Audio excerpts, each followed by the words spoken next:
आहे त्यांना दिलाय की इकडे जाऊ का लाईव्ह? थांब की दिलो की. बरं ठीक आहे.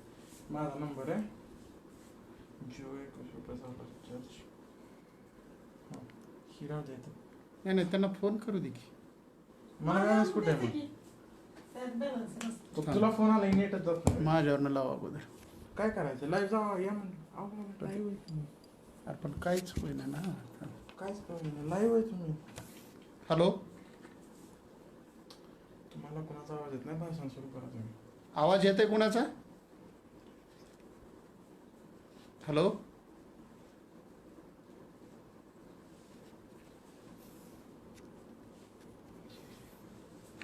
पंकज सुरू करूया का?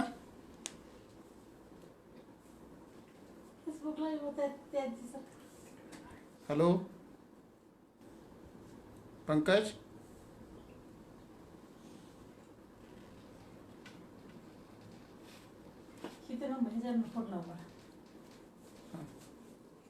करू का? नमस्कार. सिंधुजन साहित्य अकादमी चे अध्यक्ष आमचे ज्येष्ठ मार्गदर्शक मित्र आदरणीय राजकुमार घोगरेजी, या सिंधुजन अकादमीचे उपाध्यक्ष सन्माननीय डॉक्टर अनुभूती पाटील, कार्याध्यक्ष जगजीवन काळे, आमचे करमाळ्यापासूनचे साधारणपणे 2009 पासून ज्यांच्याशी माझा खूप चांगला स्नेह आणि त्याच्या अगोदर 2000 पासून ज्यांच्यासोबत आमची चांगली वैचारिक जडणघडण होत राहिलेले ते सिंधुजन अकादमीचे सचिव डॉक्टर सुजित शिंदेसाहेब, या सगळ्या प्रक्रियेमध्ये माझ्यासोबत असणारे पंकज बाविस्कर आणि मित्र हो. सिंधुजन अकादमीच्या निमित्ताने आयोजित या व्याख्यानमालेमध्ये मी भाषा आणि संस्कृती या अनुषंगाने आपणाशी बोलणार आहे. ही मांडणी करत असताना साधारणपणे म्हणजे काय, भाषेचं मानवी जीवनातील स्थान काय, भाषेचा आणि संस्कृतीचा संबंध कसा येतो आणि भाषेच्या माध्यमातून सांस्कृतिक राजकारण केलं जातं, मी आपणाशी संवाद साधणार आहे. आजपर्यंत जर आपण भाषेच्या अंगाने विचार करायला लागलो तर आपल्या असं लक्षात येईल की भाषेचा विचार करताना नीटपणे भाषेचा स्वतंत्र विचार झालेला नाही. आणि म्हणून भाषा म्हणजे काय हा जेव्हा पहिला प्रश्न उपस्थित होतो तेव्हा त्याचं उत्तर देताना आपल्या असं लक्षात येतं की साधारणपणे भाषा नावाची गोष्ट म्हणून जे आपण पाहतो आहोत तिला एक 4 ते 5 हजार वर्षांचा इतिहास आहे. पण त्याच्या मागं जर आपण गेलो तर हावभावापासून, चित्राच्या भाषेपासून, वेगवेगळ्या लिपीचिन्हांच्या भाषेपासूनचा जो आपला प्रवास सुरू झालेला आहे त्या प्रवासाचा जर विचार केला तर हा एक मोठा प्रवास आहे. मध्ये भाषेचं स्थान का महत्त्वाचं राहिलेलं आहे त्याचं सगळ्यात महत्त्वाचं उत्तर हे आहे मित्रांनो की मानवाच्या प्रगतीमधला सगळ्यात मुख्य भाग काय असेल तर तो पहिला भाग आहे म्हणजे मानवाला लागलेला भाषेचा शोध, आणि दुसरा सगळ्यात महत्त्वाचा भाग आहे तो म्हणजे आपण 2 पायांवरती उभं राहिलो. 2 पायांवरती उभं राहण्याचा एक फायदा असा झाला की आपल्याला श्वास घेणं आणि सोडणं सहज शक्य झालं आणि त्याच्यामुळे मानवाला भाषेचा शोध आणि त्या भाषेचा विकास करणं ही सहज शक्य झालेलं आपल्याला दिसून येतं. भाषेच्या शोधामधली सगळ्यात महत्त्वाची प्रक्रिया काय आहे तर श्वास घेताना आणि सोडताना आपण जे असंख्य ध्वनी निर्माण केले त्या ध्वनींच्या माध्यमातून आपण कमी ध्वनींच्या आधारे असंख्य शब्द आणि असंख्य वाक्य तयार करायला लागलो आणि आपला विचार व भावना एकमेकांच्या पर्यंत पोहोचवणं आपल्याला सहज शक्य झालेलं दिसून येतं. याही पेक्षा भाषेचा भाग मला या अर्थाने महत्त्वाचं वाटतं की भाषेचा आणि मेंदूचा एक खूप असा घनिष्ठ संबंध आहे. तो संबंध आहे मित्रांनो की भाषेचा डावा आणि उजवा मेंदूच्या भागामध्ये भाषेची 2 केंद्र असलेले आपल्याला दिसून येतात. मेंदूचा जो डावा भाग आहे त्या डाव्या भागामध्ये भाषा, गणित आणि तर्काने विचार करण्याचं काम आपल्या मेंदूचा डावा भाग करत असतो, तर आपल्या मेंदूचा उजवा भाग हा साधारणपणे भावना, कला आणि कल्पनाशक्ती यांचा विचार करत असतो. आपल्या भारतीय शिक्षण व्यवस्थेचा जर विचार केला तर आपला उजवा मेंदूच अधिक कार्यक्षम कसा राहील याचा प्रयत्न सातत्याने मॅकॉले प्रणीत शिक्षण पद्धतीमधून चालत आलेला आहे. आणि म्हणून भाषेचा विचार असेल, गणिताचा विचार असेल, विज्ञानाचा विचार असेल किंवा तर्काचा विचार असेल, या महत्त्वाच्या ज्या घडामोडीच्या गोष्टी आहेत ज्या डाव्या मेंदूमधून होत असतात, त्या मेंदूला अधिक खाद्य न देण्याची आपली शिक्षण पद्धती आपल्या एकूणच भाषेच्या विकासाला मारक ठरलेली आहे. आणि म्हणून मला वाटतं की भाषेच्या अनुषंगाने विचार करताना आपल्या एकूण व्यक्तिमत्वाच्या जडणघडणीशी या भाषेचा खूप महत्त्वाचा संबंध असलेला आपल्याला दिसून येतो.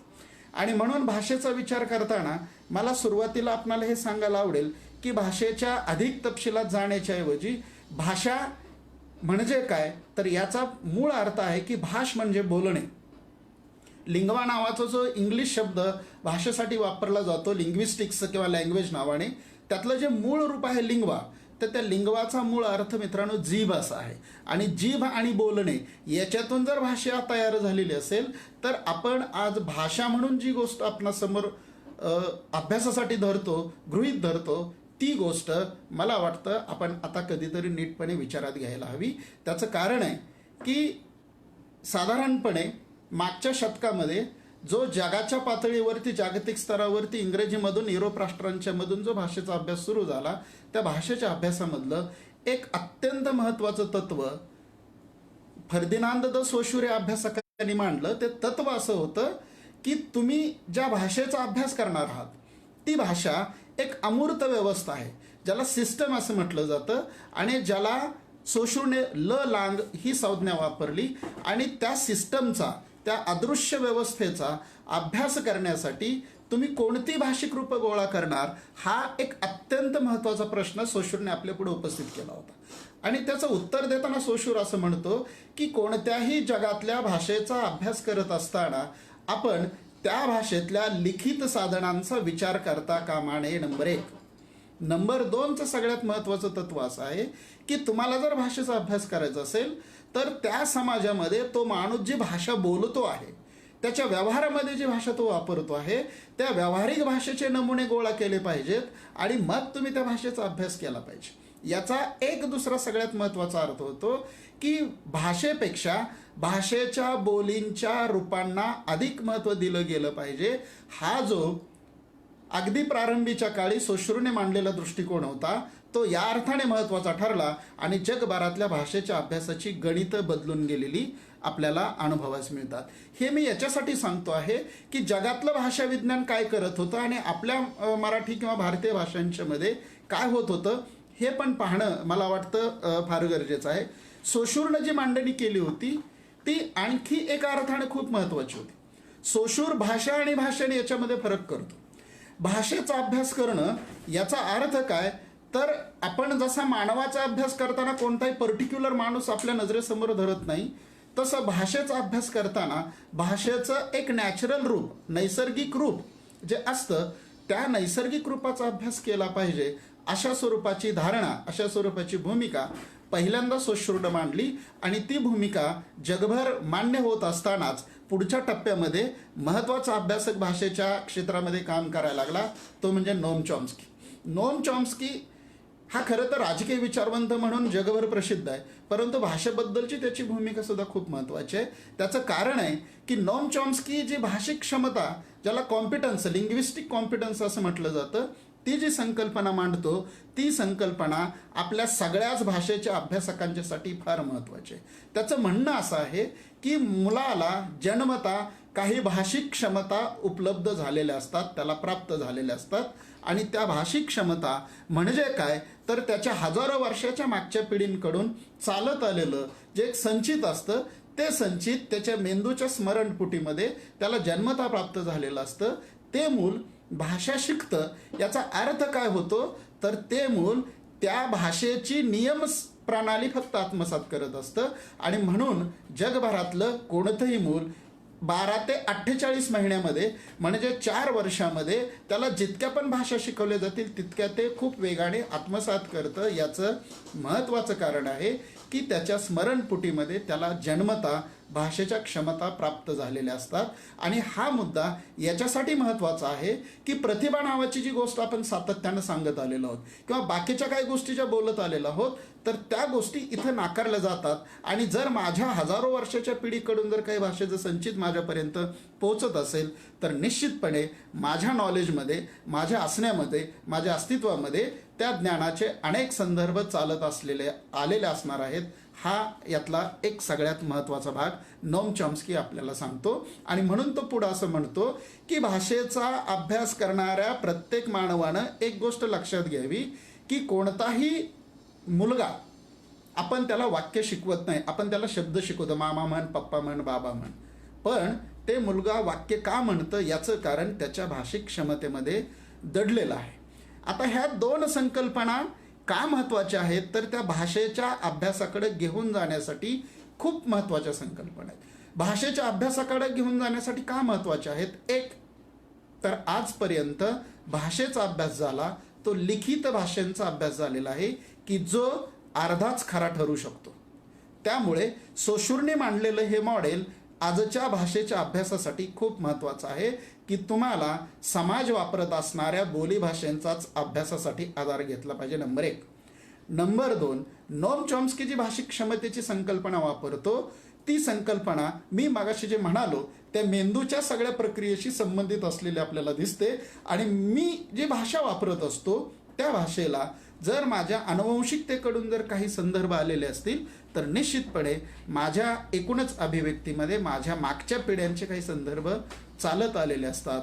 हा एक महत्त्वाचा भाग या भाषेच्या अनुषंगाने मला आपणासमोर ठेवायचा आहे. जागतिक पातळीवर इंग्रजीमध्ये भाषेच्या अंगाने खूप मोठं संशोधन झालेलं आहे. त्याच्यानंतर तिसरा महत्त्वाचा भाषेचा अभ्यासक येतो तो म्हणजे विल्यम लबो. त्याचं जर म्हणणं असं आहे की संपूर्ण भाषा ही समाजाची निर्मिती आहे, तेव्हा भाषेचा अभ्यास करताना त्या समाजाचा अभ्यास झाला पाहिजे. हे मी थोडंसं धावतं आपणासमोर ठेवतो आहे.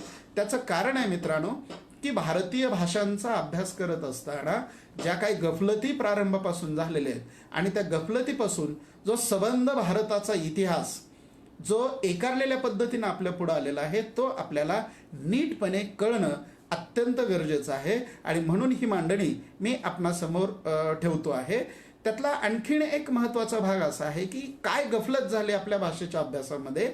तर आपल्या भाषेच्या अभ्यासामध्ये सगळ्यात महत्त्वाची गफलत ही झाली की भारतात ज्या वेळेस युरोपचे लोक आले, इंग्रज लोक आले, ब्रिटिश लोक आले आणि भारतीय लोकांच्या संस्कृत भाषेचा जेव्हा त्यांना परिचय झाला, तेव्हापासून या देशामध्ये किंवा जगभर प्राच्यविद्येच्या अभ्यासाला म्हणजे पूर्वेच्या अभ्यासाला म्हणजे एकूणच भारतीय अभ्यासाला आणि पूर्वेकडच्या देशाच्या अभ्यासाला सुरुवात झालेली आपल्याला दिसून येते. यातला पहिला जो महत्त्वाचा अभ्यासक आहे तो sir William Jones. Sir William जोन्सने काय केलं तर तो जेव्हा भारतात आला तेव्हा त्याने संस्कृतचा अभ्यास सुरू केला. आणि संस्कृतचा अभ्यास सुरू केल्यानंतर त्याच्या असं लक्षात आलं की संस्कृतचं ग्रीक आणि लॅटिन भाषेशी खूप जवळचं नातं आहे. असा एक त्याला एक अभ्यासांती त्याने निष्कर्ष काढला. आणि त्यांनी एक अत्यंत महत्त्वाचा सिद्धांत मांडला की जगामध्ये पूर्वी एकच कोणती तरी भाषा असली पाहिजे आणि त्या भाषेला त्याने काल्पनिक इंडो युरोपियन असं नाव देऊन त्या एका भाषेतून ग्रीक, लॅटिन आणि संस्कृत या 3 भाषा जन्माला आलेल्या असाव्यात अशा स्वरूपाचा जो विरोधाऐवजी साम्यावर भर देणारा जो सिद्धांत मांडला, तो सिद्धांत ऐतिहासिक भाषाशास्त्राचा पाया घालणारा ठरलेला असला तरी सुद्धा एकूणच आपल्या अभ्यास पद्धतीमध्ये या एका पायाचा सगळ्यात महत्त्वाचा प्रॉब्लेम झालेला आपल्याला दिसून येतो. आणि त्याच्या जोडीनं जो दुसरा महत्त्वाचा जो दृष्टिकोन पुढे आला तो म्हणजे मॅक्स मुलरने मांडलेला आर्यन थेअरीचा.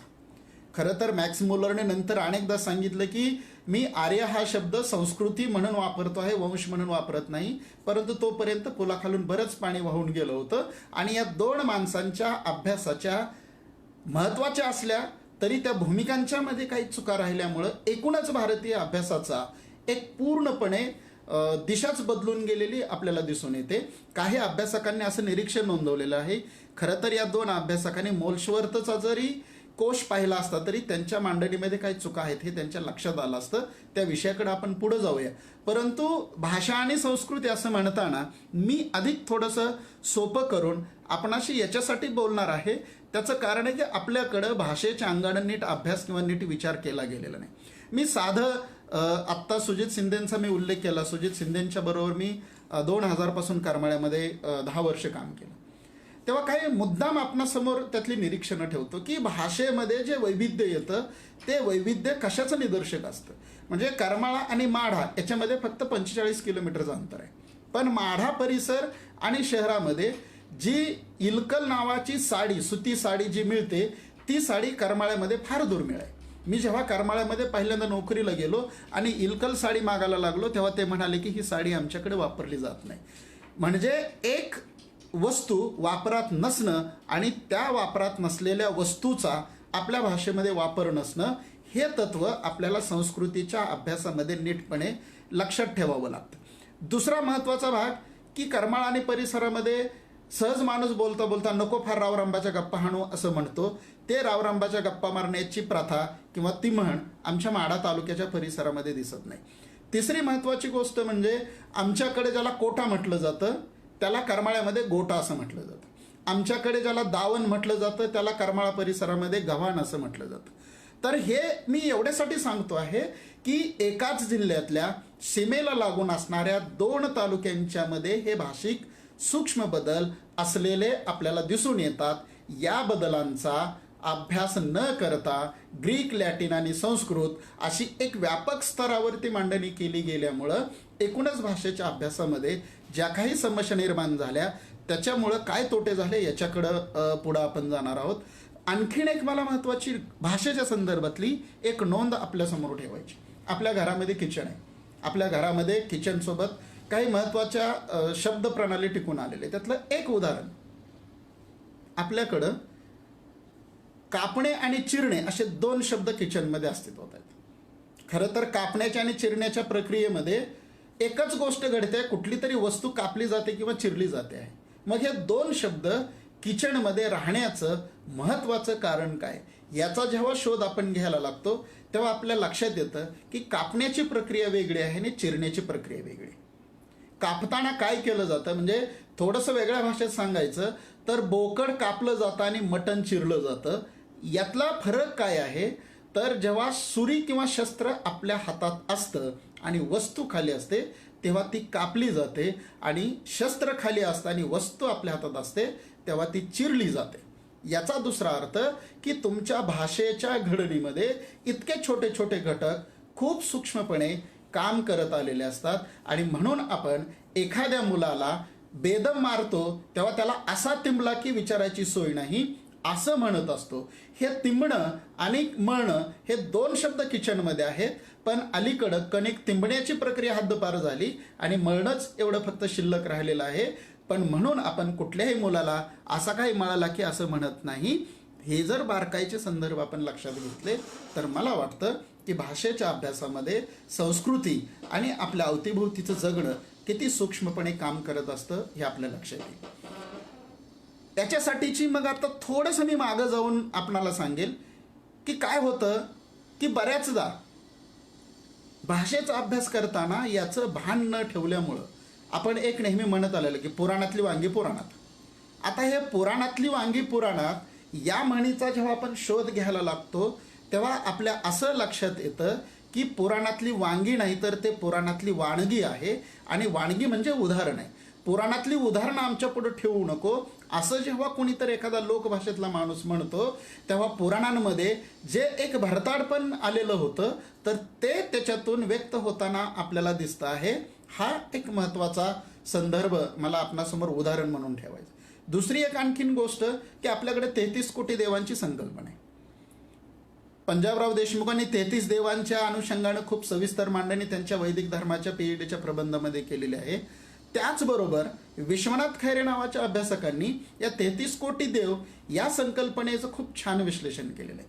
त्यांचं म्हणणं असं आहे की तमिळमध्ये 33 आणि कोटी याचा अर्थ काय तर 15 स्वर आणि 18 व्यंजनं मिळून 33, आणि कोट म्हणजे किल्ला किंवा गड असा त्याचा अर्थ आहे. म्हणजे 33 कोटी देव या संकल्पनेच्या मागचं हे भाषाशास्त्र एकदा आपल्या लक्षात आलं की एक मोठाच्या मोठा सांस्कृतिक पेच जो आपल्या पुढे आजपर्यंत अभ्यासातून उभा राहिलेला आहे तो पेच एका सेकंदामध्ये नाहीसा होतो. आणि म्हणून भाषेच्या अभ्यासामध्ये संस्कृतीचं आणि संस्कार एकूणच सांस्कृतिक राजकारणाचं खूप महत्त्व राहिलेलं आपल्याला दिसून येतं. किंवा आपण सहज म्हणत असतो की अरे माझी जबान म्हणजे काळ्या दगडावरची रेघ आहे, ती कधीच बदलणार नाही. हे काळ्या दगडावरची रेघ हे प्रकरण काय आहे? काळ्या दगडावरची रेघ प्रकरण याचा अर्थ असा आहे की तुमच्या शिलालेखाकडे ते निर्देश करत आहे. जगताप नावाचं जे आडनाव आहे, आपण सहज म्हणतो अरे काय जगाला ताप देणार आहे ते जगताप, पण मुळात हे जगताप मराठ्यांच्या मध्ये जे आडनाव आलेलं आहे याचा जर मूळ अर्थ आपण शोधायला गेलो तर याचा अर्थ आहे की शत्रूंच्या नगरांच्या भिंती ओलांडून आत प्रवेश करून शत्रूंवर हल्ला करणारे ते जगताप, असा त्या आडनावाचा अर्थ आहे. आणि म्हणून या काही गोष्टी सूक्ष्मपणे जर आपण तपासायला लागलो तर आपल्याला भाषेच्या अंगानं खूप काही नवं संशोधन हाती येताना दिसतं. अशीच एक म्हण मुद्दा मी आपणासमोर ठेवतो, गंगेत घोडं नाहलं. आता गंगेत घोडं नाहलं याचा अर्थ काय? तर याचा अर्थ अनेकांनी खूप वेगवेगळ्या पद्धतीने लावायचा प्रयत्न केला, पण सांस्कृतिक संघर्षामध्ये याचा अर्थ आपल्याला कधीतरी नीटपणे लावता आला पाहिजे. आर्य भारताबाहेरून भारतामध्ये आलं. आता त्याच्याबद्दल मी तपशिलामध्ये जाणार नाही कारण तो माझ्या इथल्या चिंतनाचा विषय नाही, परंतु एखादी गोष्ट सिद्ध करण्यासाठी शरद पाटील ज्या जाणीव-नेणिवेची मांडणी करताना दिसत आहेत त्याचा संदर्भ मला इथं मुद्दाम अधोरेखित करायचा आहे.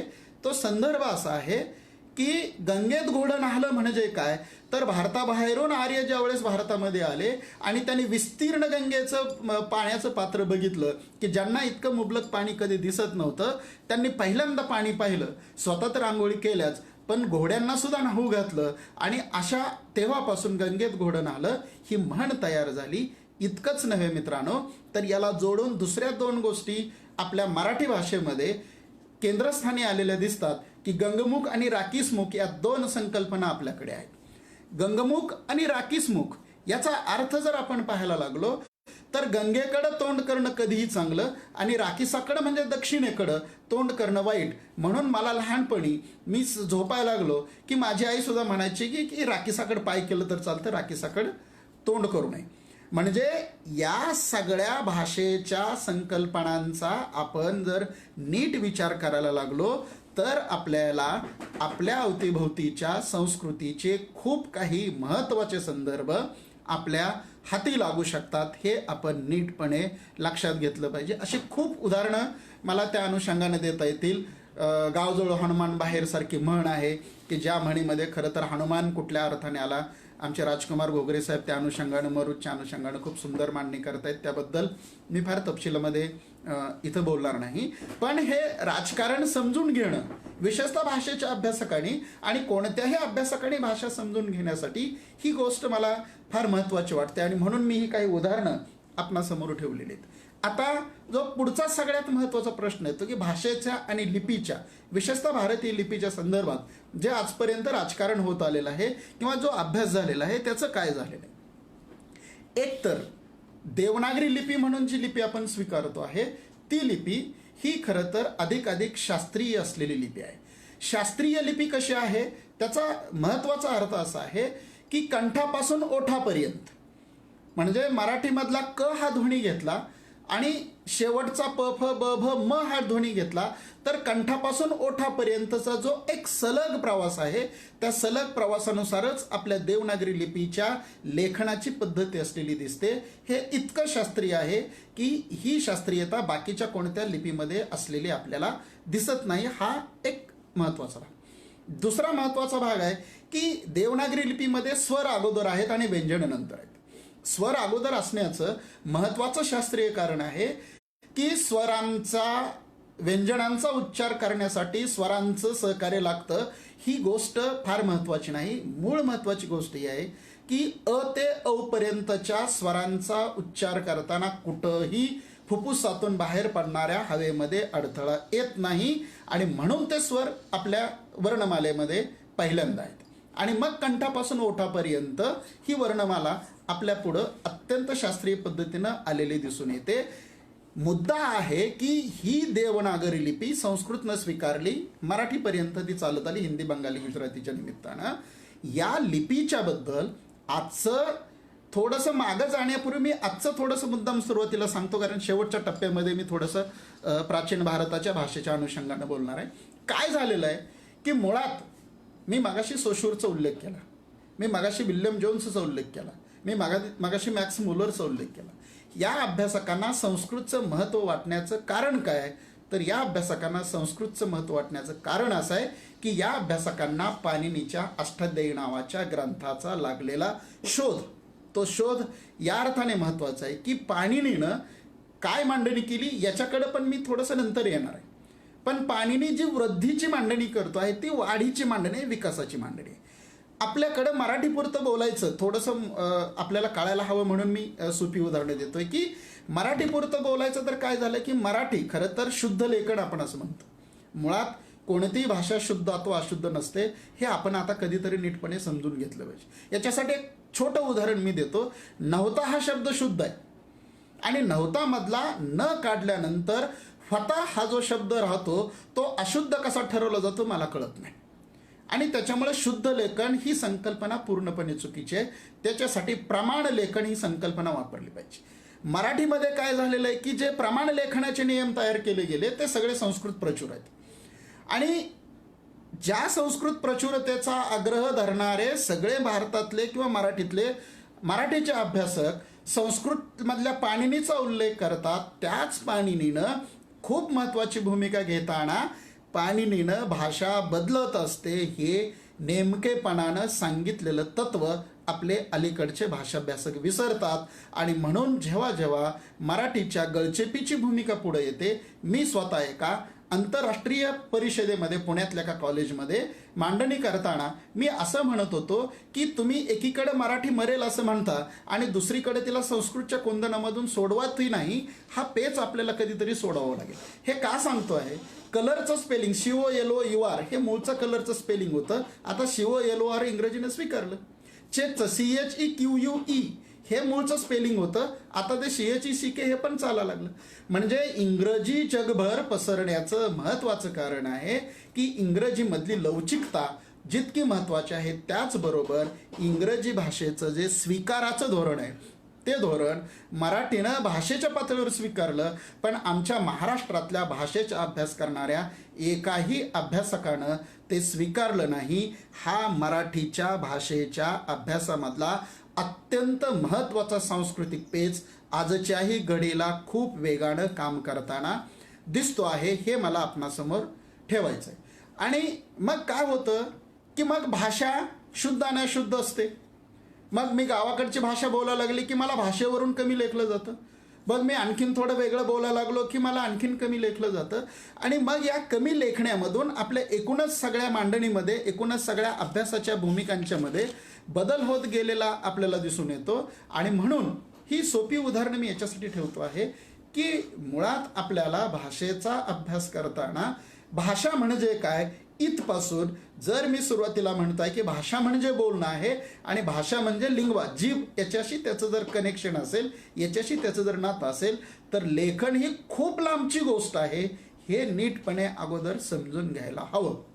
आता हे समजून घेण्यासाठी मी पुन्हा पाणिनीकडे येतो. पाणिनी काय म्हणतो? इसवी सन पूर्व 4थ्या ते 5व्या शतकात पाणिनीचा जन्म होऊन गेला. पाणिनीच्या अगोदर बृहस्पतीपासूनची काही व्याकरणं आपल्याकडे उपलब्ध आहेत, परंतु ती नेमकेपणानं उपलब्ध नाहीत असं अनेक अभ्यासकांचं म्हणणं आहे. आणि काही अभ्यासक असं म्हणतात की अष्टाध्यायी नावाच्या ग्रंथामध्ये पहिल्यांदा पाणिनीनं नेक नियम तयार केले. हे मान्य. मुळात पाणिनी कोण याचा जेव्हा आपण विचार करायला लागतो तेव्हा पाणिनी या नावामध्येच त्याचं पणी असणं, आणि पणी हा अवैदिक किंवा असुर संप्रदाय असणं किंवा असुर समूह असणं हे पहिल्यांदा इंडिकेट होतं. हे आपण लक्षात घेतलं पाहिजे. नंबर 1. नंबर 2, पाणिनी जी 14 सूत्र मांडतो अष्टाध्यायीमध्ये ती सूत्र काय आहेत? तर पाणिनी सूत्र जी मांडतो ती सूत्र फार महत्त्वाची आहेत. पाणिनी असं म्हणतो की ही 14 सूत्र शंकराच्या डमरूतून निघालेली सूत्र आहेत. आता मुळात मुद्दा मित्रांनो असा आहे की शंकर हा अवैदिकांचा देव, शंकराचा डमरूचा त्याच्या सगळ्या शेतीशी असलेला संबंध आहे. म्हणजे या 2 मुद्द्यांमधून पाणिनीचं असुराशी अवैदिकांशी असलेलं नातं अधिकपणे स्पष्ट होतं. हे फक्त इथंच नाही थांबत, तर त्याच्या पुढे जाऊन रामायणामध्ये उल्लेख आहे की रामाला शिकवायला, व्याकरण शिकवायला स्वतः शिव आला होता. जर रामाला शिकवायला व्याकरण शिव येत असेल, शिवाच्या डमरूतून जर 14 सूत्र आकाराला येत असतील, पाणिनीचं जर पणी या समूहाशी असलेलं नातं असेल, तर याचा अर्थ पाणिनीनं जे व्याकरण रचलं ते व्याकरण कोणत्या भाषेचं होतं हे आपण नीटपणे आजही पुन्हा नव्याने तपासणं गरजेचं आहे. ते का गरजेचं आहे? तर पाणिनीनं रचलेलं व्याकरण, पाणिनी सबंध अष्टाध्यायीमध्ये मी संस्कृतचं व्याकरण रचतो आहे असं म्हणत नाही. पाणिनी वृद्धी नावाची जी संकल्पना मांडतो आहे ती संकल्पना भाषेमध्ये वाढ होत असते, भाषेमध्ये बदल होत असतो, परंतु त्या बदलांसह मला भाषेची एक नियमावली तयार करायची आहे या स्वरूपाची भूमिका घेऊन पाणिनी मांडणी करतो आहे. हे मला वाटतं फार महत्त्वाचं तत्व आजपर्यंत भाषेच्या अभ्यासकांनी नीटपणे लक्षात घेतलेलं नाही. दिनेश माहुलकर नावाचे जे बडोद्याचे भाषेचे अभ्यासक आहेत त्यांनी मात्र या प्रश्नावरती नेमकेपणानं प्रकाश टाकलेला आहे. त्यांचं म्हणणं असं आहे की पाणिनीचं जे व्याकरण आहे ते व्याकरण ते नंतरच्या काळात, म्हणजे पाणिनी कुठंही म्हणत नाही की मी संस्कृतचे व्याकरण रचतो आहे, नंतरच्या काळामध्ये पाणिनीच्या व्याकरणाला संस्कृतचं किंवा विशेषतः अभिजात संस्कृतचं व्याकरण असं म्हटलं गेलं हे आपण कधीतरी नीटपणे लक्षात घेतलं पाहिजे. आता मुद्दा आहे की जो पाणिनी मुळात ज्या भाषेचं व्याकरण रचतो आहे ती भाषा त्या काळातल्या प्राकृत भाषा आहेत. आणि या प्राकृत भाषा कशा स्वरूपाच्या होत्या याच्याविषयी मराठीमध्ये आणि जगभरामध्ये खूप संशोधन झालेलं आहे. त्या संशोधनामधला एक महत्त्वाचा मुद्दा असा आहे की स्वतः राजाराम शास्त्री भागवत असं म्हणतात किंवा विश्वनाथ खैरेंची जी मांडणी आहे त्या मांडणीकडे मी पुढे येणार आहे की तो मुद्दा असा आहे की प्राकृत ही या देशातली मूळची भाषा आहे. कोणती भाषा आहे? तर सामान्यजण, आत्ता अनुभूती पाटील म्हणतात की डायलेक्ट आणि स्क्रिप्ट याच्यामधलं जे नातेसंबंध आहे, तर त्या डायलेक्टच्या रूपानं या देशामध्ये प्रारंभीच्या काळामध्ये प्राकृत भाषा होत्या. त्याचं खूप छान विश्लेषण राजाराम शास्त्री भागवत करतात. राजाराम शास्त्री भागवत असं म्हणतायत की प्राकृत ही संस्कृत शब्दाशी, संस्कृत संज्ञेशी, संस्कृत भाषेशी बिलकुल नातं सांगत नाही. प्राकृतचं मूळ रूप पाड किंवा पाड अशा स्वरूपाचं आहे असं राजाराम शास्त्री भागवत म्हणतात. आता पाड याचा अर्थ राजाराम शास्त्री भागवत काय सांगतात? तर पाड म्हणजे कोणती भाषा सूत्र पाठ न करता बोलता येणारी भाषा म्हणजे प्राकृत भाषा. याचाच दुसरा अर्थ असा होतो की पाठ न करता बोलावी लागणारी भाषा, पाठ किंवा सूत्र डोक्यात न ठेवता बोलता येणारी भाषा म्हणजे प्राकृत भाषा. हे एकदा मान्य केलं की मग आपल्याला या देशातल्या अनेक भाषेच्या गुंत्यांच्या सोडवणुकी आपल्याला नीटपणे करता येतं. मुळात या प्राकृत भाषेचा आणखीन एक महत्त्वाचा नियम राजाराम शास्त्री भागवत सांगतात किंवा तो नियम असा आहे की प्राकृत भाषा एकच स हा ध्वनी वापरते, षटकोणाचा श वापरत नाही.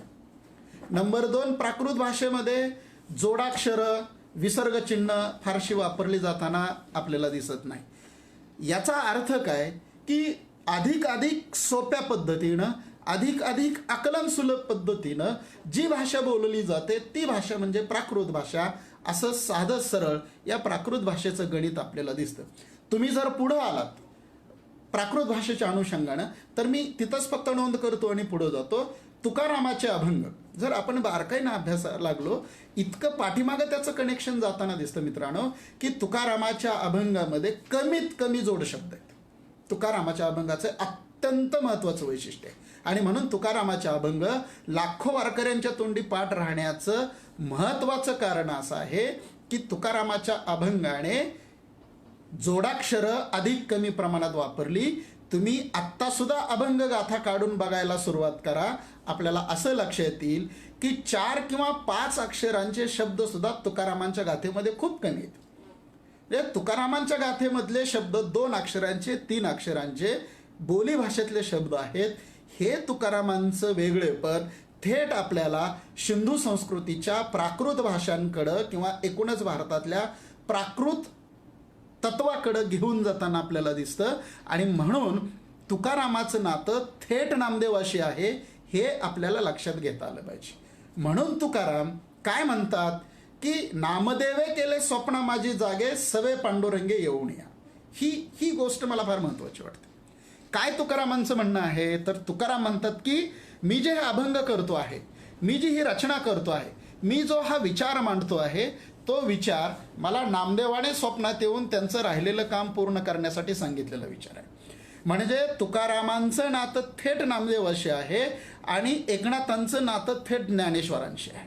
ज्ञानदेव जे बंड करू पाहत होते त्या बंडाचा पुढचा टप्पा एकनाथांमध्ये दिसतो आणि नामदेव जे बंड करू पाहत होते लोकभाषेच्या अनुषंगानं त्याचा टप्पा तुकारामांच्या मध्ये दिसतो. आणि म्हणून ज्ञानाचा एका आणि नामाचा तुका अशी जी मांडणी केली जाते ती मांडणी मला वाटतं फार महत्त्वाची आहे, की जी मांडणी आपल्याला थेटपणे आपल्या पूर्व जवळपास 7,000 वर्षांच्या इतिहासाकडं घेऊन जाताना आपल्याला दिसून येते. आता यातली पुढची महत्त्वाची भूमिका काय तर प्रारंभीच्या काळातले जर आपण शिलालेख अगदी प्राचीन इतिहासामधले पाहायला लागलो तर इसवी सन पूर्व पहिल्या शतकापर्यंतचे इतिहास शिलालेख किंवा त्याला अभिलेख आपण म्हणूया, हे अभिलेख त्या परिसरातल्या प्राकृत भाषांच्या मध्ये लिहिले गेलेले आपल्याला दिसून येतात. इसवी सनाच्या पहिल्या शतकानंतर मात्र हळूहळू या प्राकृत भाषांचं संस्कृतकरण व्हायला लागलेलं आपल्याला दिसून येतं आणि साधारणपणे इसवी सन पूर्व 4थ्या शतकापासून ते सुरू झालेलं संस्कृतीकरण पहिल्या शतकापर्यंत येऊन पूर्ण झालेलं आपल्याला दिसून येतं.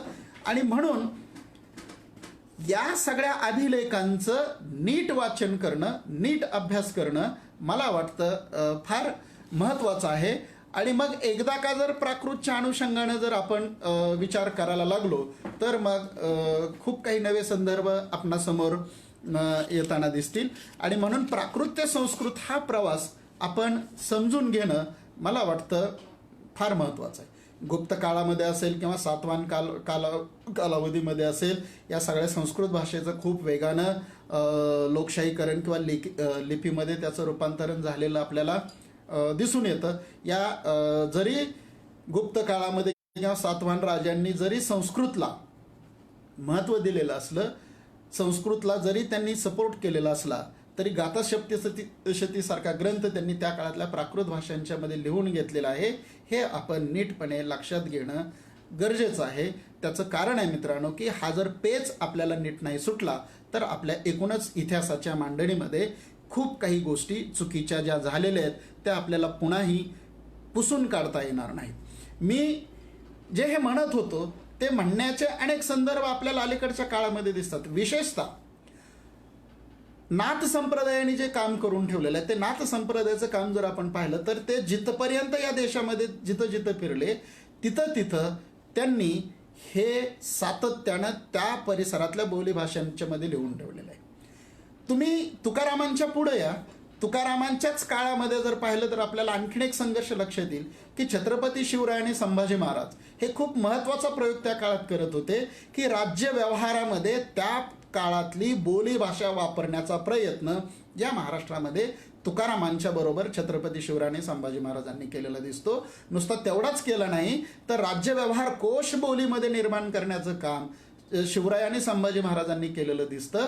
त्या पाठीमागची भूमिका आपण नीटपणे समजून घेणं मला वाटतं खूप गरजेचं आहे. आणि मग तो संघर्ष पुढे आलेला आपल्याला दिसतो. महात्मा फुले ज्या पद्धतीची मांडणी करतात किंवा त्याच्या अगोदर अगदी ज्ञानेश्वरांच्या कालखंडामध्ये जर गेलं तो एक संदर्भ देतो आणि मी पुढे येतो की ज्ञानेश्वरांच्या कालखंडामध्ये ज्ञानेश्वर मराठीचा गौरव करत आहेत. एकनाथ प्राकृत जर चोरापासून आले तर संस्कृत कुठून आली या स्वरूपाचा प्रतिप्रश्न एकनाथ महाराज करत आहेत. आणि त्याचवेळी चक्रधर ज्यांनी खूप समर्थ गद्य महानुभावाच्या रूपाने लिहून ठेवलं ते चक्रधर सुद्धा असं सांगतात की माझं निरुपली मराठी म्हणजे त्यांचा शिष्य जेव्हा नागदेवाचार्यांच्याकडे केशवभट जातात आणि म्हणतात की मला संस्कृत भाषेचा खूप चांगला अभ्यास आहे आणि मला संस्कृतमध्ये ग्रंथ रचना करू दे, तेव्हा नागदेवाचार्य त्याला असं सांगतात की अरे तुला संस्कृतमध्ये ग्रंथ लिहिता येणार नाही, माझं निरुपली मराठी माझं तियाची पुसा येणेगा माझिया म्हातारिया नागवतील. हे जे म्हणणं आहे ते म्हणणं मला वाटतं असं थेट प्रारंभापासून आजपर्यंत टप्प्याटप्प्यानं चालत आलेलं आहे. हे आपल्याला नीटपणे लक्षात घेतलं की मग आपल्याला काही संदर्भ उलगडायला मदत होते. या संदर्भ उलगडण्यामध्ये मी जेव्हा गेली 20-25 वर्ष झालं भाषेचा अभ्यास करतो आहे, तेव्हा भाषेचा अभ्यास करताना मराठीपर्यंत येताना सातत्यानं संस्कृत, प्राकृत, अपभ्रंश, महाराष्ट्रीय अपभ्रंश आणि मराठी, हिंदी, बंगाली, गुजराती या स्वरूपाचीच मांडणी केलेली मला दिसून येत होती. परंतु हा मुद्दा आपण नीटपणे समजून घेतला पाहिजे. याच्यावरती एक मूलभूत मांडणी विश्वनाथ खैरे यांनी केलेली. विश्वनाथ खैरे संमत सिद्धांत मांडतात. तो संमत सिद्धांत काय सांगतो तर संस्कृत, मल्याळम, तमिळ याच्यातून मराठी तयार झाली अशा स्वरूपाची मांडणी करताना विश्वनाथ खैरे जी मांडणी करतायत किंवा हजारी प्रसाद द्विवेदी म्हणतायत की विल्यम जोन्सनी आणि मॅक्स मुलरनी जी मांडणी केली ती मांडणी आपल्या सबंध इतिहासाला चुकीच्या दिशेने घेऊन जाणारी ठरलेली आहे. हे ते जाहीरपणे सांगताना असं म्हणतायत की या मांडणीमध्ये दक्षिण भारतातल्या कोणत्याही भाषांचा अभ्यास ह्यांनी नीट केला नाही आणि तो जर तुम्ही करायला लागलात तर थेट संस्कृत ते तमिळ किंवा सिंधू ते तमिळ किंवा ब्राह्मी ते तमिळ असा जर एक मोठा पट, एका टोकाला ब्राह्मी आणि दुसऱ्या टोकाला तमिळ असं म्हणून आपल्याला चालणार नाही. तर विश्वनाथ खैरे असं म्हणतात की तमिळपासून सुरू करत करत जर आपण सिंधकडे आलो तर आपल्या असं लक्षात येईल की या प्रत्येक भाषेमध्ये एक कनेक्शन आहे, एक सहसंबंध आहे आणि त्या सहसंबंधामधून एका मोठ्या भूभागावरती एक भाषेचं साम्यापेक्षा विरोध गृहीत धरून जर भाषेच्या अभ्यासाकडे गेलो असतो तर मला वाटतं ज्या प्राकृत भाषा आहेत त्या प्राकृत भाषांचा शोध लागला असतो. प्राकृत भाषांच्या अभ्यासातली एक महत्त्वाची अडचण काय आहे हे आपल्याला सगळ्यांना मान्य आहे की ऋग्वेदाची रचना संस्कृतमध्ये झाली आणि ऋग्वेद हा या भारतातला लिखित रूपात असलेला पहिला लिखित नमुना आहे.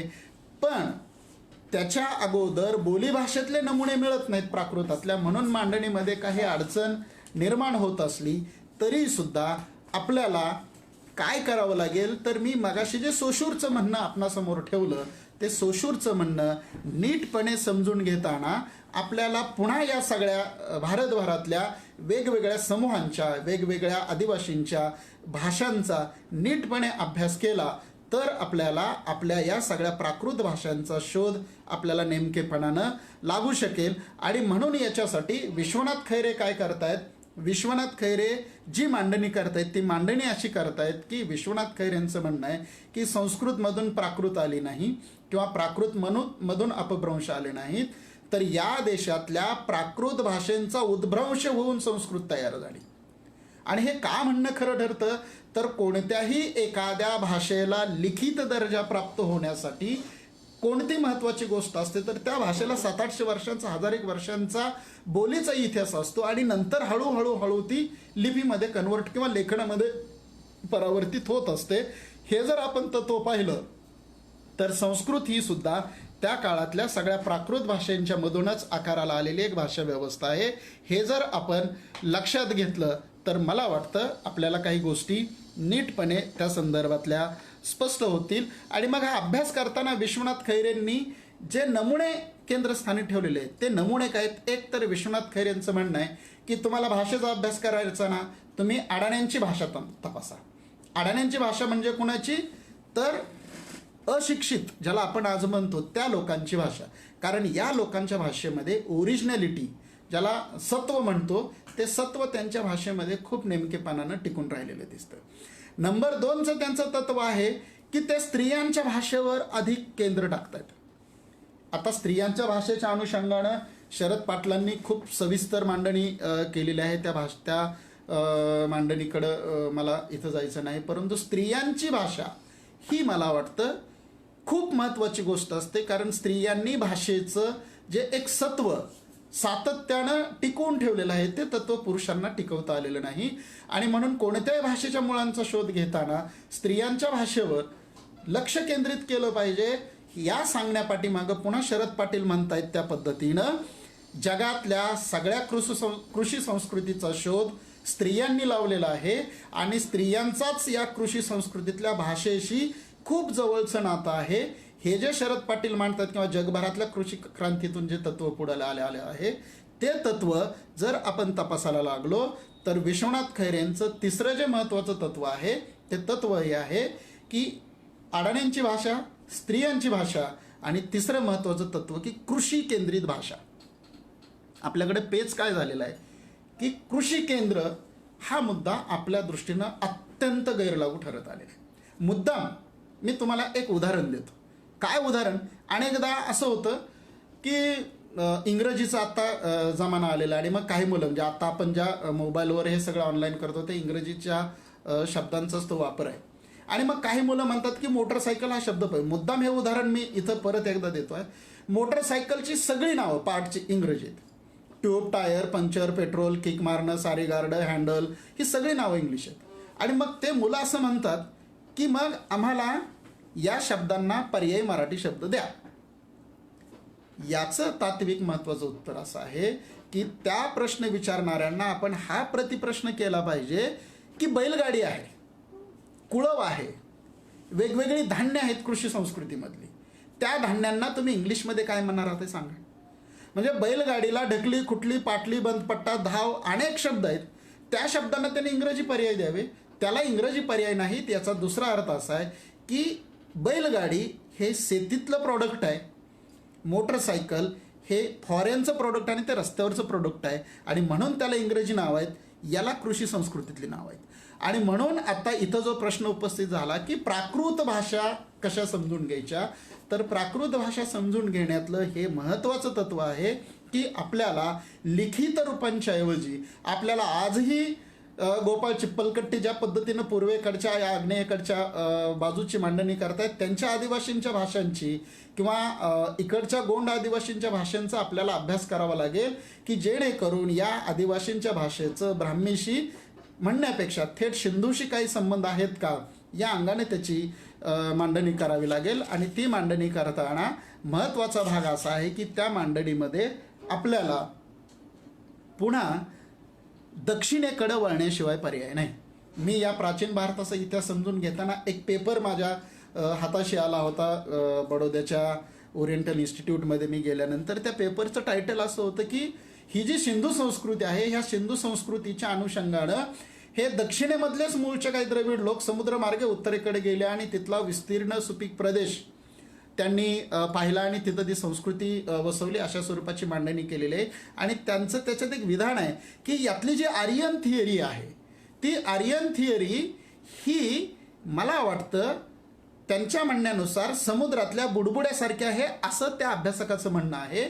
याचा अर्थ असा आहे की जी थिअरी अधिकाधिक मोठी करण्याचा सातत्यानं प्रयत्न झालेला आहे ती थिअरी इतकी छोटी आहे, परंतु मुळात भाषेच्या अभ्यासामध्ये सुद्धा या सगळ्या गफलती झाल्यामुळं आपल्याला त्या थिअरीकडं नीटपणे जाता आलेलं नाही. हा यातला महत्त्वाचा पेच आपल्याला समजून घेता आला पाहिजे.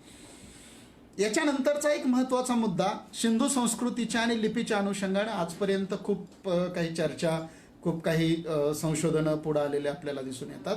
सिंधू संस्कृतीतल्या तपशिलामध्ये पण मला इथं जायचं नाही, त्यातला फक्त भाषेच्या अनुषंगानं काही मांडणी आपणासमोर ठेवायची आहे. ती मांडणी अशी आहे की साधारणपणे लिपीचा शोध घेणाऱ्या अनेक अभ्यासकांचं म्हणणं आहे की सिंधू लिपीचा संदर्भ ब्राह्मी लिपीशी सांगितला जातो आहे. आणि मग त्या अनुषंगानं काही अभ्यासकांनी मांडणी करायचा प्रयत्न केलेला आहे. सिंधूचं ब्राह्मीशी कनेक्शन जोडताना मधल्या काळामध्ये विशेषतः सम्राट अशोकाच्या काळामध्ये जे ब्राह्मी लिपीमध्ये जे सगळे लेख लिहिले गेले तो काळ आणि ऋग्वेदाचा काळ याच्यामधला जो साधारणपणे 1500 वर्षांचा कालखंड आहे, त्या 1000 ते 1500 वर्षाच्या कालखंडामधले कोणतेही भाषिक लिपीचे पुरावे उपलब्ध होत नसल्यामुळे आपल्याला या सगळ्या पुराव्यांचं सिंधूचं आणि ब्राह्मीचं कनेक्शन आहे का हे जोडणं कठीण आहे. हे एक मला आपणासमोर मुद्दा ठेवायचा आहे. दुसरा एक महत्त्वाचा मुद्दा लिपीच्या संदर्भातला जो भाषेच्या संदर्भातला आहे तो मुद्दा हा आहे की सिंधू लिपीचं आज वेगानं आर्यीकरण किंवा वैदिकीकरण सुरू झालेलं आहे. म्हणजे अगदी भारताची कुळकथा नावाच्या ग्रंथामध्ये मधुकर ढवळीकरांनी जी मांडणी केलेली आहे ती मांडणी त्या अर्थाने महत्त्वाची आहे. त्यांचं म्हणणं असं आहे की त्यांनी KS राव आणि ब्रिजवासी लाल या अभ्यासकांचा हवाला देऊन त्यांनी त्या सिंधू लिपीचं वाचन केलेलं आहे आणि ती लिपी वैदिक संस्कृतीकडं घेऊन जाणारी आहे. अशा स्वरूपाची मांडणी ढवळीकर करताना दिसत आहेत. तर पारपोला आणि महादेवन या 2 अभ्यासकांनी या लिपीचं वाचन करताना ही लिपी द्रविड लिपीकडं अधिक कशी जाते आहे या स्वरूपाची मांडणी या 2 अभ्यासकांनी केलेली दिसते. पण याच्याही पुढे जाऊन इरफान हबीब काही एक नवं मांडू पाहत आहेत. त्यांचं म्हणणं असं आहे की सिंधू लिपी ब्राह्मीकडे तर अजिबातच जाऊ शकत नाही, कारण सिंधू लिपीचं जे लेखन आहे ते लेखन डावीकडून उजवीकडं आणि उजवीकडून डावीकडं असं 2 पद्धतीनं झालेलं आहे, असं त्यांनी त्या पुरातत्वाच्या अभ्यासाच्या आधारे मांडण्याचा प्रयत्न केलेला आहे. आणि या दोन्ही पद्धतीने लिहिण्याची पद्धती ही ब्राह्मीमध्ये नव्हती असं त्यांनी मांडण्याचा प्रयत्न केलेला आहे. द्रविडीकडं सुद्धा ते पूर्णपणे नेता येईल का हा ते प्रश्न उपस्थित करतायत. आणि मग त्या प्रश्नाचं उत्तर शोधण्यासाठी त्यांचं म्हणणं असं आहे की कदाचित भविष्यामध्ये या मधला जो कालखंड आहे त्या कालखंडातलं काहीतरी संशोधन पुढे येईल आणि या त्या लिपीचा आपल्याला अर्थ लावता येईल अशी मांडणी इरफान हबीब हे करताना आपल्याला दिसत आहेत. आणि मग त्या भाषेचा सेमिटिक भाषेशी संबंध असलेल्याचीही काही मांडणी केली जाताना दिसते आहे. माझे एक मित्र आहेत रवींद्र इंगळे चावरेकर. त्यांचं संशोधन आणखीन प्रकाशित रूपानं पुढं आलेलं नाही, परंतु त्यांनी सिंधू लिपीचा वाचन करण्याचा प्रयत्न केलेला आहे. तो प्रयत्न रंगनाथ पठारे यांनी त्यांच्या आपल्या 7 पाटील कुलवृत्तांत या कादंबरीमध्ये अधोरेखित केलेला आहे. ती जरी कादंबरी असली तरी तो संदर्भ मला इथं फार महत्त्वाचा वाटतो आहे. मला वाटतं आपल्या व्याख्यानमालेमध्ये कदाचित 22 का 23 तारखेला या सिंधू लिपीच्या वाचनाच्या संदर्भाने व्याख्यान होणार आहे. परंतु त्या लिपीचं वाचन मराठी माणूस म्हणून मला का महत्त्वाचं वाटतं, मुद्दाम मी ते आपणासमोर याच्यासाठी ठेवतो की राजाराम शास्त्री भागवत आणि रवींद्र इंगळे चावरेकर यांनी जी मांडणी केलेली आहे ती मांडणी आपल्या महाराष्ट्राच्या आणि मराठीच्या दृष्टीनं मला वाटतं फार महत्त्वाची आहे. आपण हे जे नेहमी सिंधू संस्कृतीच्या संदर्भात जे चित्र आपण सगळेजण पाहत आलेलो आहात, या चित्रावरच्या लिपीचं वाचन रवींद्र इंगळे चावरेकरांनी करायचा प्रयत्न केलेला आणि ते जे लिहिलेलं आहे ते लिहिलेलं नाकनाम मार या पद्धतीचं वाचन करून मार नायक त्या चित्रामध्ये आहे अशा स्वरूपाची मांडणी करत असताना रवींद्र इंगळे चावरेकर असं म्हणत आहेत की महाराष्ट्रातून हा मार नावाचा समाज सिंधू खोऱ्यामध्ये गेला, तिथं स्थिर झाला आणि तिथं स्थिर झाल्यानंतर तिथं ती संस्कृती वसवली. कारण राजाराम शास्त्री भागवत म्हणतायत की महाराष्ट्रातला मराठी माणूस हा जगभर आणि देशभर पसरलेला दिसतो आणि म्हणून प्राकृतच्या अनुषंगाने मांडणी करताना राजाराम शास्त्री भागवत सुद्धा असं म्हणतायत की कदाचित सिंधू लिपीचं मराठीची नाते असलं पाहिजे या स्वरूपाची जी मांडणी केली जाते आहे ती मांडणी मला वाटतं फार महत्त्वाची आहे. आणि म्हणून रवींद्र इंगळे चावरेकर आणि राजाराम शास्त्री भागवत जी मांडणी करतायत ती मांडणी ही आहे की सिंधू लिपी ही थेटपणे प्राकृत आणि मग मराठीकडं यायची. आता कदाचित त्यांचं संशोधन प्रकाशित झाल्यानंतर ते आपल्या पुढे येईलच, परंतु मुद्दा मी या माझ्या मांडणीमध्ये आपणासमोर ते ठेवतो आहे. ते ठेवण्याचं कारण असं की इतक्या वेगवेगळ्या पद्धतीनं एका लिपीचं वाचन आणि ते लिपीचं वाचन होणं काय गरजेचं आहे, कारण ज्या पद्धतीचा आज दावा त्या सिंधू कल्चरच्या हडप्पा कल्चरच्या संदर्भात केला जातो आहे तो दावा खोडून काढण्यासाठी किंवा त्यातलं सत्य पुढे आणण्यासाठी या लिपीचं वाचन होणं महत्त्वाचं आहे. कारण तिथं इतक्या मोठ्या प्रमाणात मातृप्रतिमा सापडत आहेत, त्याचं काहीही विश्लेषण वेगवेगळ्या पद्धतीनं केलं जाताना दिसतं आहे. आणि म्हणून मला वाटतं की हे आपण समजून घेणं फार महत्त्वाचं आहे. तर हे लिपीचं वाचन होणं आणि त्या लिपीच्या अनुषंगाने जे वेगवेगळे संदर्भ आहेत ते संदर्भ जर तपासायला लागलं तर मला माझ्या मांडणीच्या समारोपाकडे येताना भाषा आणि संस्कृतीमधल्या या सगळ्या संघर्षाकडे पाहताना मला एक महत्त्वाचं गोपाळ चिप्पलकट्टी परवा बोलता बोलता असं म्हणत होते की आपण इतिहासाकडं इतिहास म्हणून पाहिलं नाही, मुख्य पेच इथं आहे. म्हणजे मराठीपुरतं बोलायचं झालं तर आजही मराठीचा भाषा म्हणून अभ्यास झालेला नाही.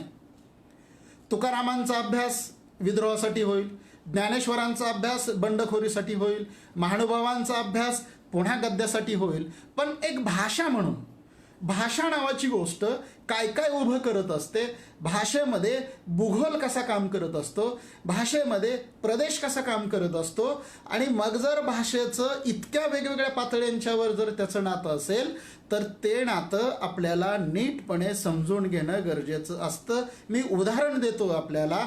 आपण जर कोकणामध्ये गेलात तर कोकण हा प्रचंड निसर्गदृष्ट्या समृद्ध आहे, पण कोकणातली वाद्य मात्र सगळी मोठ्या आवाजाची आहेत. पण तुम्ही जर इकडे राजस्थान वाळवंटाकडे गेलात तर तिथं अजिबात निसर्ग समृद्ध नाही, परंतु तिथली सगळीच्या सगळी वाद्य ही अत्यंत नाजूक आवाजाची वाद्य आहेत. याचा अर्थ असा आहे की कोकणात समजा मला वाद्यातून काही संदेश द्यायचा आहे तर तो निसर्ग अडथळ्याचा ठरतो आहे, आणि म्हणून कोकणातली वाद्य ही मोठ्या आवाजाची ठरली. वाळवंटामध्ये मात्र एखादी तार छेडली तरी किलोमीटरपर्यंत आवाज जाऊ शकतो. याचा अर्थ म्हणून त्या एका पर्यावरणाचा संबंध जसा संगीतशास्त्रावरती झालेला आहे, संगीत वाद्यांवरती झालेला आहे, तसाच भाषेचा सुद्धा संबंध संस्कृतीशी असतो, विज्ञानाशी असतो, भूगोलाशी असतो, पर्यावरणाशी असतो. तुमच्या मागच्या 1000 पिढ्यांशी तो संबंध चालत आलेला असतो, आणि हे सगळे संबंध एक भाषा नावाची, स्वतंत्र भाषा नावाची गोष्ट आपल्यासोबत सातत्यानं वहन करीत आलेली असते.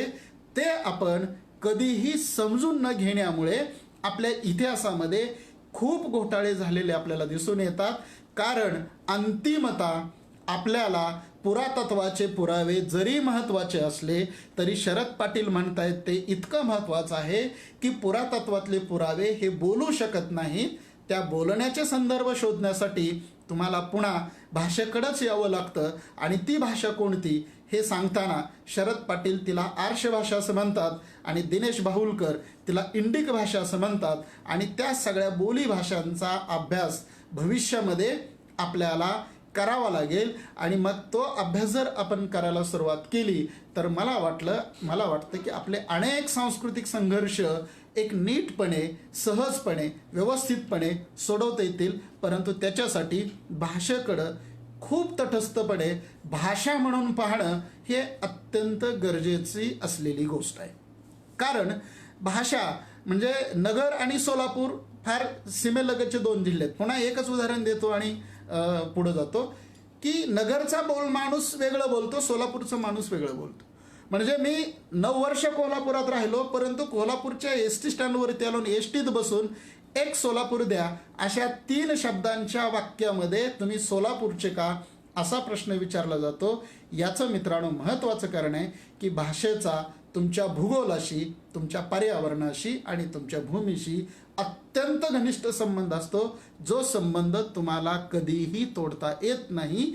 त्या एका महत्त्वाच्या भूसांस्कृतिक वास्तवाकडं आपण सातत्यानं भाषेच्या अभ्यासकांनी दुर्लक्ष केल्यामुळं आपल्या इतिहासामध्ये अनेक त्रुटी राहून गेलेल्या आहेत. कारण एकदा का भूसांस्कृतिकता आपण तपासायला लागलो की मग त्या भूसांस्कृतिकतेबरोबर सगळे स्थानिक देवतांचे इतिहास, सगळ्या अनेक गोष्टी पुढे आल्या असत्या आणि त्याच्यातून एक मोठा अभ्यास उभा राहिला असता. परंतु तो अभ्यास आपल्याकडं आज पण उभा राहिलेला नाही. म्हणून ती एक गोष्ट मला या मांडणीच्या निमित्तानं आपणासमोर ठेवायचे. आणि आणखीन एक महत्त्वाची गोष्ट सांस्कृतिक संघर्षामध्ये काय की भाषेकडं आपण भाषा म्हणून न पाहण्याचे काही तोटे आहेत. त्यातला एक महत्त्वाचा तोटा असा आहे की आपण सातत्यानं भाषेच्या प्रमाणत्वाचा जो आग्रह करतो तो फार चुकीचा आहे. म्हणजे उदाहरणार्थ गेलतो मी गावाला असं जेव्हा मी आता म्हणतोय त्यावेळेस ते आपल्याला कोणालाच खटकत नाही. म्हणजे गेलतो मी गावाला याच्यामध्ये पूर्ण तुमच्या व्याकरणाची फ्रेम तोडून टाकलेली आहे.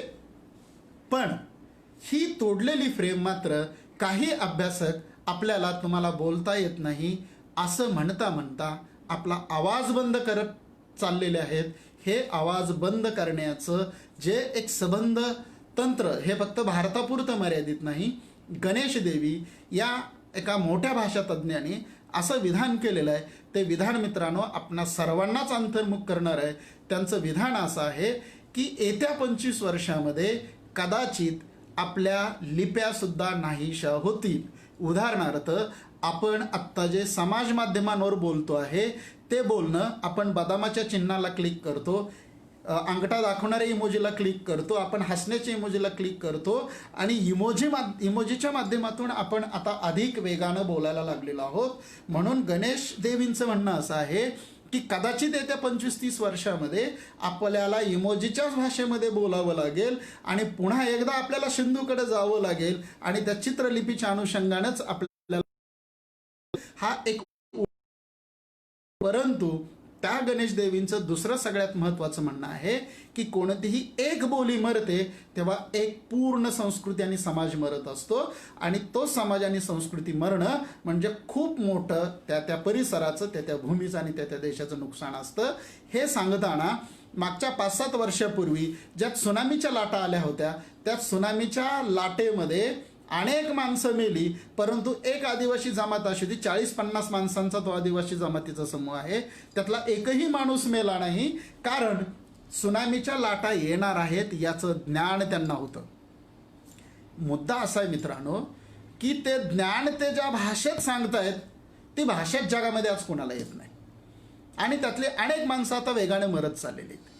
म्हणजे मला त्सुनामीचं ज्ञान माझ्या भाषेत आहे, ही भाषा आपल्या तथाकथित आधुनिक एकाही माणसाला येत नसल्यामुळे त्या भाषेतलं एक अत्यंत महत्त्वाचं ज्ञान भविष्यामध्ये भारतातून हद्दपार होणार आहे.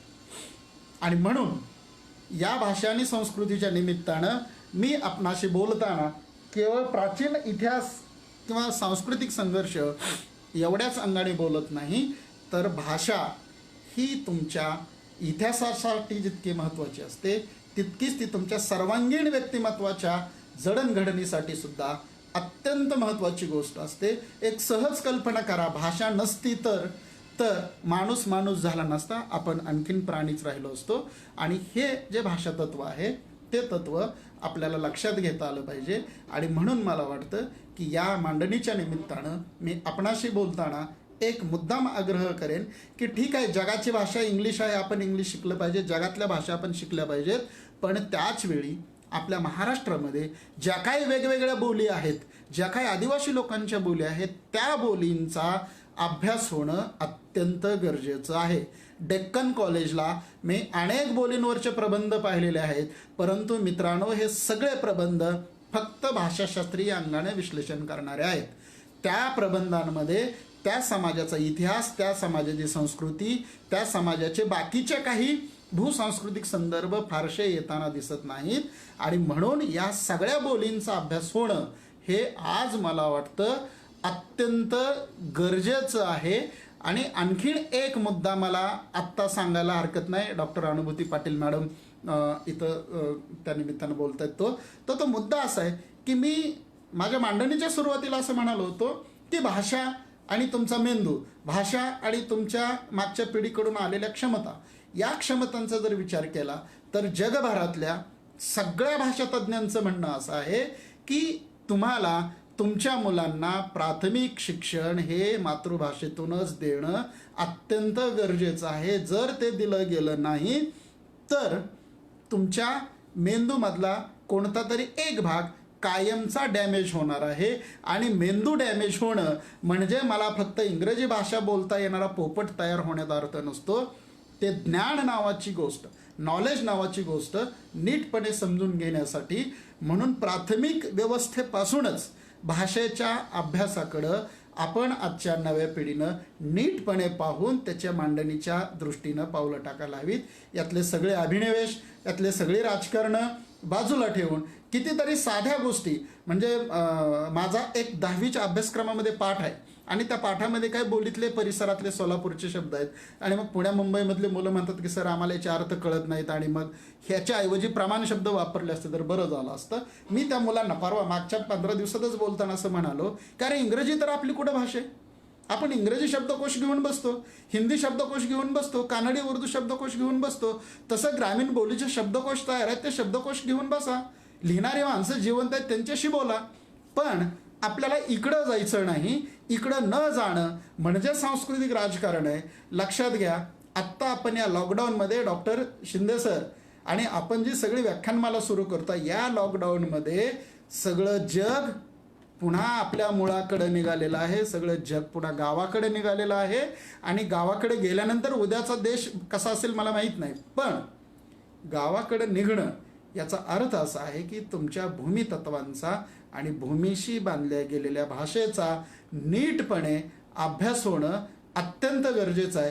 तो अभ्यास अभ्यासक्रमापासून ते इतिहास भूगोलाच्या अभ्यासापर्यंत सगळीकडं मला वाटतं जायला हवा. आणि तो जर तसा गेला तर प्रभाकर कोळेकर सर म्हणतायत तशा इतिहासातल्या काही अपूर्ण राहिलेल्या जागा निश्चितपणे भरून निघतील.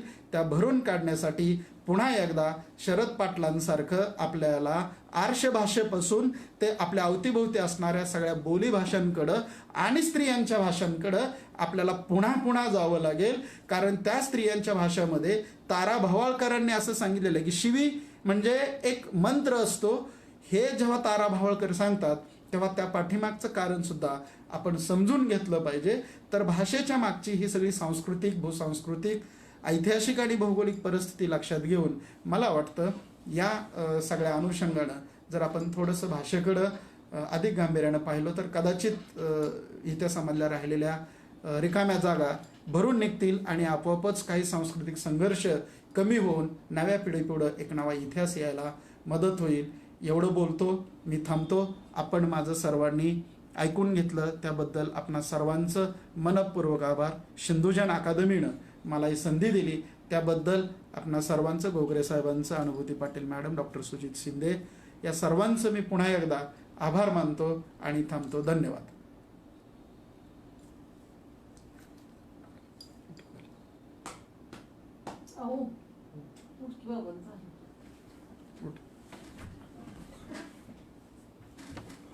बंद कर. झालं.